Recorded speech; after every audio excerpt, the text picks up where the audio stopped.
Hi, and welcome to 700 Main Street, otherwise known as the McSweeney building. This beautiful Italianate building was built in 1901 for the McSweeney Company. At the time, when this building was built, 3 stories. That was huge in 1901, huge. They brought in J.C. Dumaresque, a very prominent architect, I believe designed the Legislative Assembly buildings in Fredericton and other buildings in Moncton. He was huge, and then local contractor T.D. LeBlanc actually executed the work. So at the time, it was the largest grocery store in all of Moncton. 3 stories, it was really unparalleled until Eaton's came along in the 1920s and built their huge building here.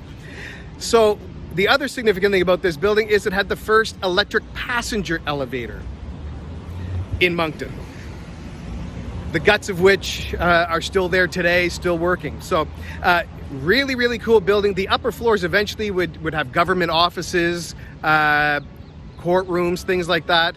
So you still see remnants of that on the inside. But really, the giant wooden pillars held up the whole building. That's how it was constructed. So the walls were essentially ornamentation. The structural integrity were these pillars on the inside. So very, very cool. Now, the McSweeneys were very, very smart business people. A lot of their business came by boat when you come from St. John, places like that. So they actually invented the red tag and the green tag sail days.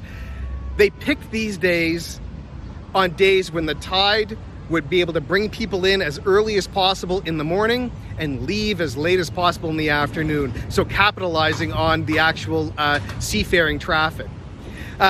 Just to note a significance about Mr. McSweeney, Peter McSweeney in 1899 was voted as a senator, and he was instrumental in creating the early closing for the House of Commons. This was a movement to streamline the House of Commons, cut down on speeches and things like that, so that House of Commons could get down and do some business. So very prominent association with the McSweeney family. Eventually became my generation. It was Spanky's nightclub, and there's obviously dinner theater up there, but beautifully maintained Italianate stone and brick building from 1901.